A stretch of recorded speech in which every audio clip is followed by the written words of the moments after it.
This is the legacy Sidney Poitier left behind. Sidney is the top and virtually the sole African-American film star of the early 50s. This is his life journey from his incredible career to his emotional final days. This will be heartbreaking. Our team dug into the pages of Celebrity Net Worth, Euronews, and Better Homes and Gardens to paint a true picture of the first black actor to be heralded as a hero to both black and white audiences. Let us together reminisce on his life and stick with us to the end to discover what the cause of his demise was.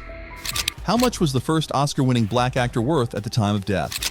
This American-born Bahamian actor, film director, author, and diplomat had a net worth of $20 million, earned primarily from his stage and film projects throughout his career, spanning decades.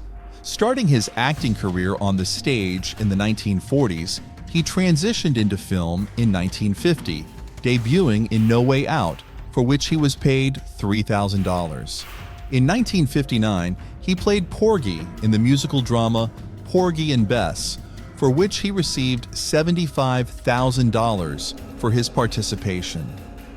One of his most memorable movie roles was that of a black doctor engaged to a white woman in 1967's Guess Who's Coming to Dinner, sharing the limelight with Spencer Tracy and Katharine Hepburn. For his efforts, he was paid $200,000 plus a percentage of the film's gross profits. Also in 1967, he played opposite Rod Steiger in the film In the Heat of the Night, playing an African-American Philadelphian police detective.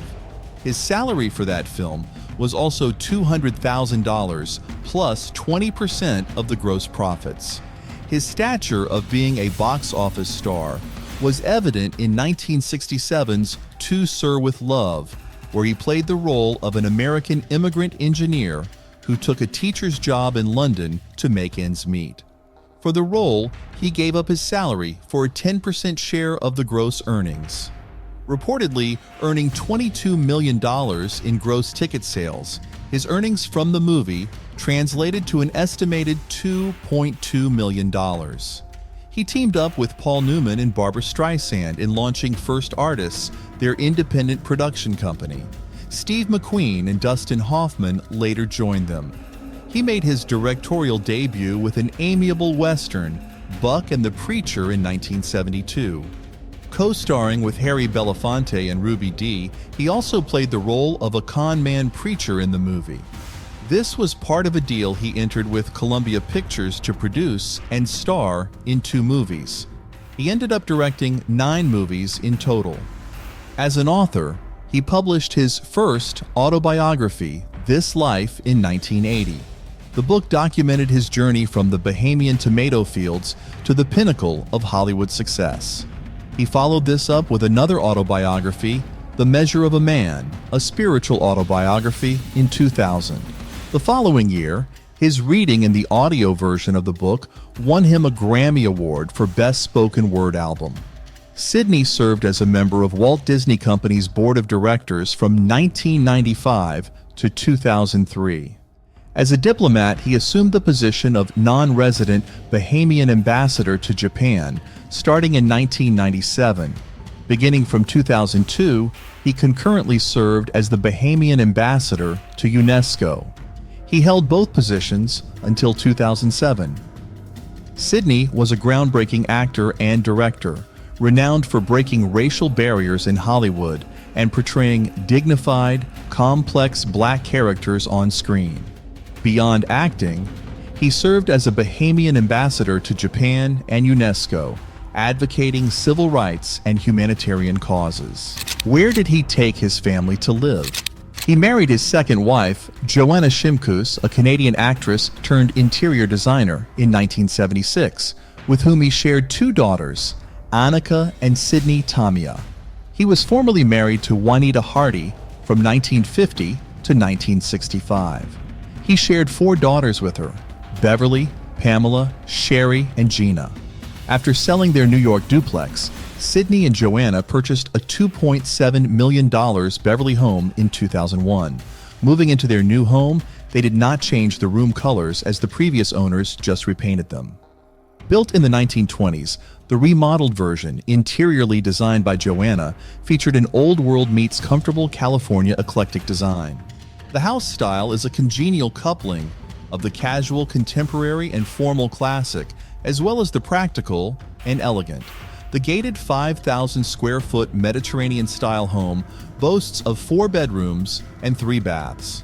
The bedrooms consist of a master suite, 2 family bedrooms, and a maid's quarters. Covering room to room are scaled gilt chairs, generously covered in flame-stitch wovens. The home has a living room with beamed ceilings and a family room with French doors. From below the ceiling beams billows panels of hand-embroidered and appliqued silk and taffeta over earthy bamboo blinds. In the living room can be found a long 18th century red lacquer coffee table topped with mercury glass. The family room led to a pool and a spa located in the backyard. A gift from Joanna to Sidney for his 50th birthday, the most treasured object in the family room was an elongated bronze of a ponytailed woman. It was one of the many bronzes she sculpted after taking a course with artist Lane. The house is about 80% antiques, featuring a fondness for gold-leafed 18th century antiques.